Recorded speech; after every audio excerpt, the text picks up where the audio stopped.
इसके बाद question number 6 को देखेंगे तो यहाँ पे बोला द वैल्यू ऑफ, है ना, ये मतलब इसका वैल्यू निकालने बोला, तो ये भी डिटर्मिनेंट्स हो गया। डिटर्मिनेंट्स का भी क्वेश्चन है, बिल्कुल सिंपल है।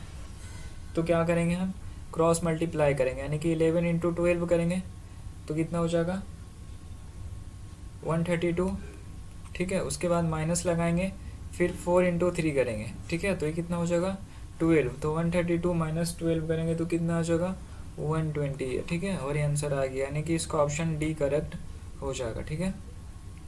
उसके बाद देखिए 7 नंबर, यहाँ पे 7 नंबर में बोला इफ़ ए इक्वल टू इतना एंड बी इक्वल टू इतना the value of A plus B is, मतलब दोनों को ऐड करना है। ए का वैल्यू दिया हुआ है, बी का वैल्यू दिया हुआ है, तो ए प्लस बी निकालना है, तो दोनों को ऐड कर दीजिए। तो देखिए ए में यहाँ पे जो वैल्यू है 3 है और यहाँ पे 4 है, तो 3 को 4 ऐड कर दीजिए तो 7 हो जाएगा, ठीक है। तो देखिए 7 किस में लिखा हुआ है, देखिए यहाँ पे, ठीक है। तो ये 7 हो गया यहाँ पे, ठीक है। उसके बाद 1 है, तो 1 में फिर प्लस क्या करेंगे 7, तो 8 हो जाएगा, तो यहाँ पे 8 मिल रहा है। फिर 7 प्लस 5 कितना हो जाएगा 12, ठीक है।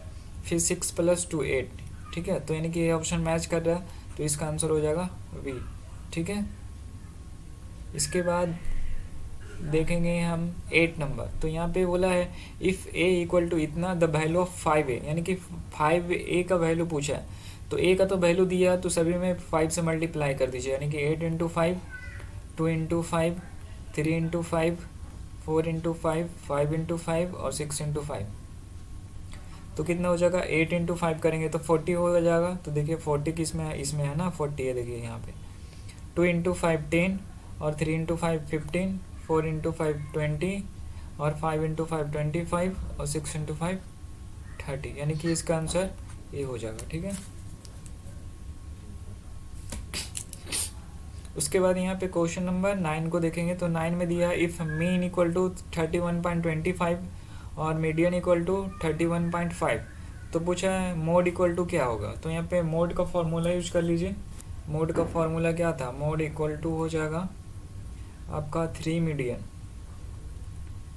मीडियन और -2 मीन हो जाएगा, ठीक है। तो यहाँ पे मीडियन का वैल्यू कितना है 31.5 है ना, तो 3 इंटू 31.25, फिर माइनस करेंगे 2 मीन, तो यानी कि 2 इंटू मीन का वैल्यू यहाँ पे देखिए दिया हुआ 31.25, सॉरी यहाँ पे मीडियन इक्वल टू 31.5 था ना, तो ये हो जाएगा, ठीक है, ये हो जाएगा 31.5 और मीन का वैल्यू कितना है 31.25, तो ये यहाँ हो जाएगा 31.25। अब ये सभी को सोल्व कीजिएगा तो कितना आ जाएगा, ये आ जाएगा 32 आ जाएगा, ठीक है। आप सोल्व करके चेक कर लीजिएगा 32 आएगा, ठीक है। इस फॉर्मूले पे पुट कर दीजिएगा। अभी यहाँ पे क्वेश्चन नंबर 10 पूछा गया है for the calculation of arithmetic mean the class interval should be. अब ये थ्योरेटिकल पार्ट का कुछ क्वेश्चन भी आपको 1-2 ठो देखने को मिल जाएगा। जैसे यहाँ पे मिला for the calculation of arithmetic mean, यानी कि जब आप अर्थमेटिक मीन को का कैलकुलेशन करते हैं तो वहाँ पे क्लास इंटरवल शुड भी क्या होगा, वहाँ पे क्लास इंटरवल, ठीक है, एक्सक्लूसिव, अनइक्वल, इक्वल या फिर ऑल आर पॉसिबल, तो ठीक है। तो यहाँ पे एक्सक्लूसिव होगा, ठीक है। अब इसके बाद आगे चलते हैं। क्वेश्चन नंबर 10 तक कंप्लीट हो चुका है। क्वेश्चन नंबर 11 को देखते हैं। तो यहाँ पे बोला गया the GM of 2 numbers 4 and 16 shall be, यानी कि यहाँ पे 2 नंबर दिया हुआ है 4 और 16, ठीक है। तो इसका जीएम क्या होगा, तो बिल्कुल सिंपल है। तो जीएम इक्वल टू क्या हो जाएगा, ठीक है, दोनों को रूट कर देंगे, रूट अंडर 4 और 16, तो ये हो जाएगा कितना 4 और 16, ये हो जाएगा 64, ठीक है। तो रूट अंडर 64 है, तो इसको क्या करेंगे 8 इंटू 8 हो जाएगा ना, 8 इंटू 8, रूट अंडर 8 इंटू 8, तो ए 8 इसका आंसर आएगा, ठीक है। यानी कि इसका 11 का ऑप्शन नंबर ए जो है सही होगा, ठीक है। फिर क्वेश्चन नंबर 12 को देखते हैं। तो which of the following relationship is correct, यानी कि यहाँ पे बताना है कि आपको जो फार्मूला दिया गया है इसमें से कौन सा करेक्ट है। तो जैसा आपने ये देखा होगा क्वेश्चन, जीएम जो अब मैंने निकाला यहाँ पे क्या किया कि, है ना, दोनों को मल्टीप्लाई किया ना दोनों नंबर को, तो इसका जो आंसर होगा ए होना चाहिए, ए होगा सी, है ना। GM equal to A M root under A M into H M, इसके बाद 13th को देखेंगे तो यहाँ पे दिया हुआ है, दिया the a die is thrown the probability of getting a digit more than 3 इच। मतलब कि एक पाशा को फेंका जाता है तो यहाँ पे उसका प्रोबेबिलिटी जो है 3 से ज़्यादा आने का, 3 से ज़्यादा डिजिट आने का प्रोबेबिलिटी क्या होगा, ठीक है, ये पूछा गया।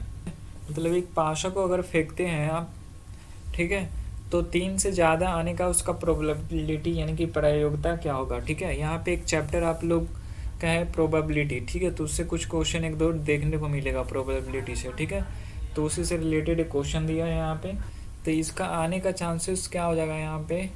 तो देखिए एक डाइश है, उसमें कितना टोटल अंक होता है, डिजिट कितना होता है ना। डाइस मतलब जैसे एक पाशा भेजता है तो उसमें जो टोटल जो डिजिट होगा कितना होता है, 1 होता है, 2 होता है, 3, 4, 5 और 6 तक होता है, ठीक है। तो 3 से ज़्यादा आने का चांसेस कितना है, कितना आने की ज़्यादा चांसेस है उसको आने का, ठीक है, उसका प्रोबेबिलिटी आपको बताना है, ठीक है। तो ये बिल्कुल सिंपल सा क्वेश्चन है,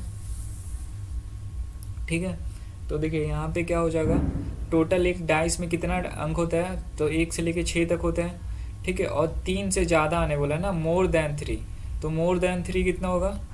तो देखिए यहाँ पे मोर देन 3 इक्वल टू 3 से बड़ा अंक क्या क्या हो जाएगा, 4 होगा, 5 होगा, 6 होगा, यानी कि टोटल ये हो गया। और 3 से बड़ा ए इतना यानी कि 4, 5, 6 आने का क्या चांसेस होगा, ठीक है। तो हम यहाँ पे क्या करेंगे, यहाँ पे कितना डिजिट हो गया 1, 2, 3, तो 3 डिवाइड बाई यहाँ पे कितना हो गया 1 से लेके 6 तक यानी कि 6, तो 3/6, इसको कैंसिल कीजिएगा तो कितना हो जाएगा 1/2, ठीक है। तो इसका आंसर हो जाएगा ये फर्स्ट वाला 1/2, ठीक है।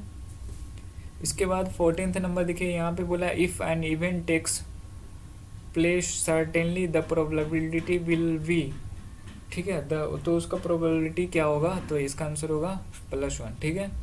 फिर ये भी थ्योरेटिकल क्वेश्चन दिया है, देखिए यहाँ पे दिया द सीजनल फ्लक्चुएशन आर, है ना, यानी कि सीजनल फ्लक्चुएशन क्या होगा, ठीक है, ये आपका टाइम सीरीज का क्वेश्चन है, ठीक है। तो इसका आंसर क्या होगा, पीरियोडिकल एंड रेगुलर, ठीक है।